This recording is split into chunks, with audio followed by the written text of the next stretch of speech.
Good afternoon, Jai Hind. I'm back like a bad penny once again. And I can see that the attrition has still not taken place. Still, people are very much present. I was hoping that I'll be only speaking to about 5 or 6 people at the end of the day. But there seem to be many more at the moment. Anyway, this is a very, supposedly a very drab subject. A subject on military diplomacy. Is the sword sharper than the pen or the pen sharper than the sword?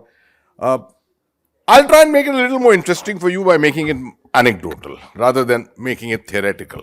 But I got to start with theory because, you have people from all walks of life here who will need to be brought on the same grid to understand what is military diplomacy. Because as far as the common public is concerned, the military is nothing but throwing a couple of weapons at the enemy.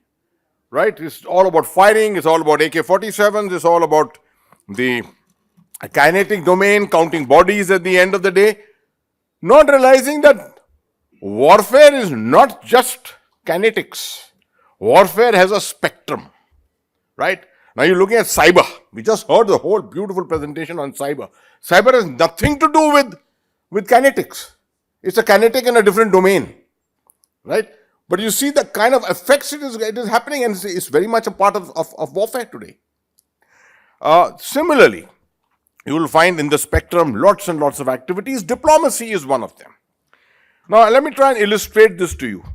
One of the best things happening at the moment is Operation Kaveri going on. Okay? And I haven't seen it myself, but I'm told of a wonderful video which has appeared yesterday evening of the Indian Defense Attaché in Riyadh standing. He's the one who's looking after this entire Operation Kaveri from that other end. Standing atop a platform and announcing to the people at the airport or wherever they are picking up the people from and saying, the Indian army has come. Don't worry, the Indian army has come. Can you find a better example of diplomacy? The message conveyed clearly, hum aa gaye hain. Hum hai na? It reminds you of the famous movie, Hum hai na? We are there. When we are there, you don't have to worry at all. That's the message which is being conveyed. And if the system does not utilize this capability of the armed forces, then you are wasting a resource. Every embassy, every place has got structured, has got a defense attaché, something like that. You got a MI foreign division here. These are all structured aspects of diplomacy. But going beyond that with many other things. Let me start by explaining to you. I was on a visit to Ankara many years ago, almost 20 years ago. And my flight was late. I was going as a part of the Royal College of Defence Studies delegation. And we landed in Ankara and my flight was about 8 hours delayed. 2 o'clock in the morning we reached.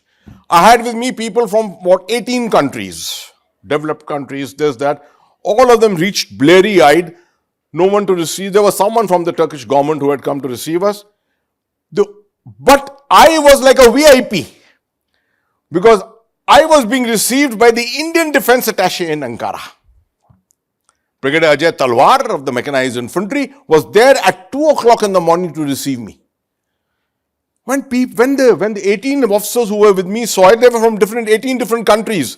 When they saw this, they said, amazing. You mean to say you got an officer from your army here? I said, yes, absolutely. He's receiving me at 2 o'clock in the morning, shaven at 2 o'clock in the morning. It projected something different. Here is a different army. Here's a different country. That is military diplomacy in many ways. The right projection of your nation. And you'll be surprised that 2 evenings later, I was attending a reception at the British High Commission or the British Embassy there, because we had gone as a part of the British setup from London. The British High Commissioner, or rather the British Ambassador to Ankara, tells me, Brigadier, that time I was a brigadier, Brigadier, whenever I'm in problems, whenever I need some information which I can't seem to gather from anywhere else, whenever I need a little analysis, whenever I need something focused on a difficult issue, I only go back to one man in Ankara. I said, who's that? He's in the Indian DA. It's amazing. You have a whole British embassy there. No, but he went back to the Indian brigadier because he's the most knowledgeable man among the entire setup of embassies in Ankara at that time. This is what military diplomacy is all about.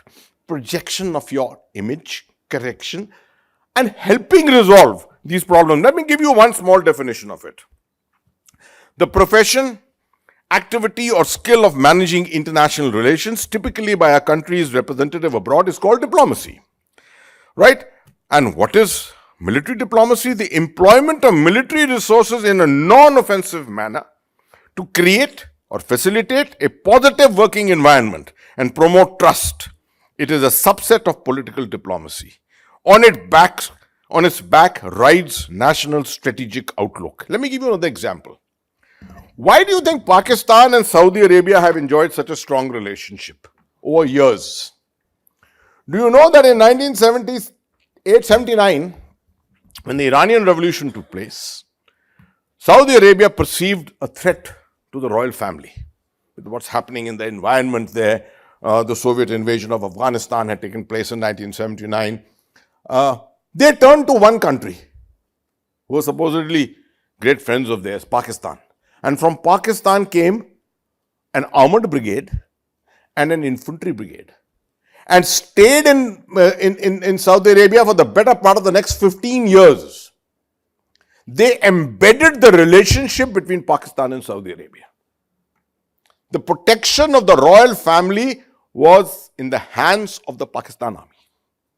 I'm not giving you only the virtues of the Indian army, I'm saying world over, military diplomacy is a domain which is not spoken of so often, not recognized so often, but is well known and needs to be looked at much more seriously. Let me give you another example.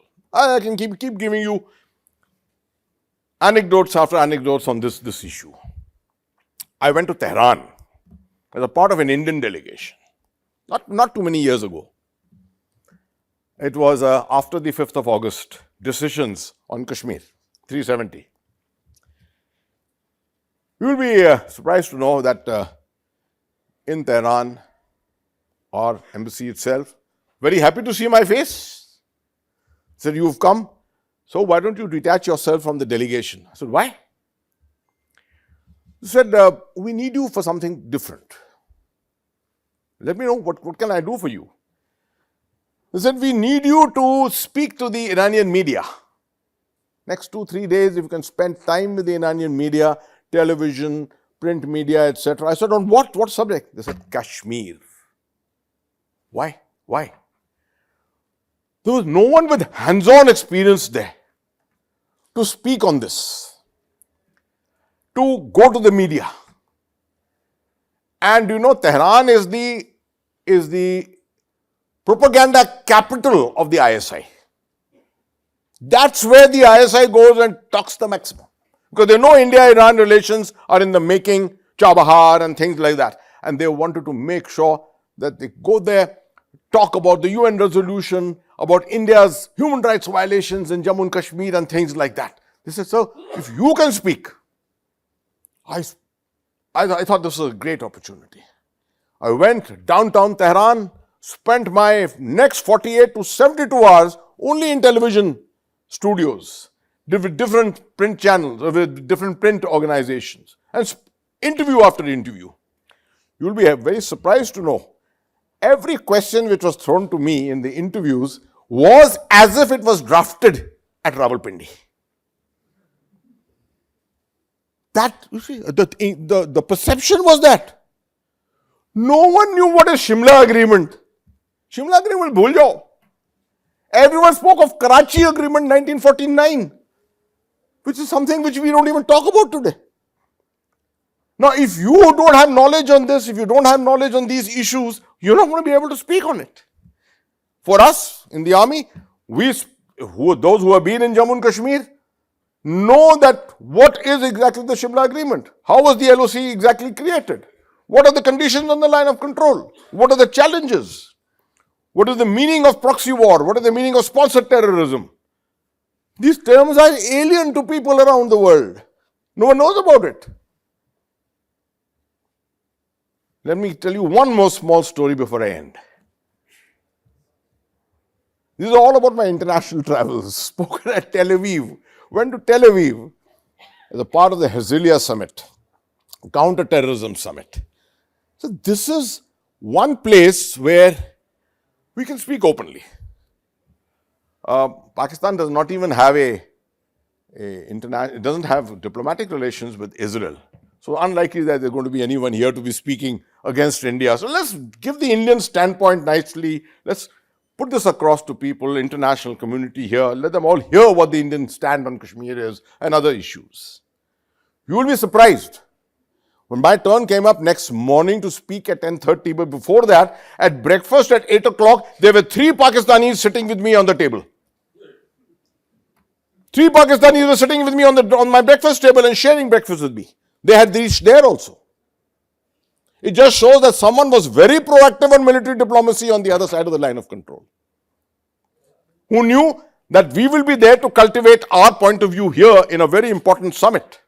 And here, it was important for them to counter our standpoint.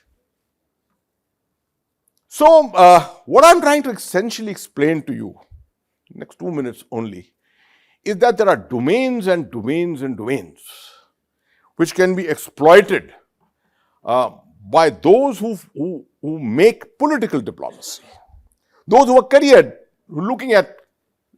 diplomats, have to understand that there are people and there are domains which can be used tremendously.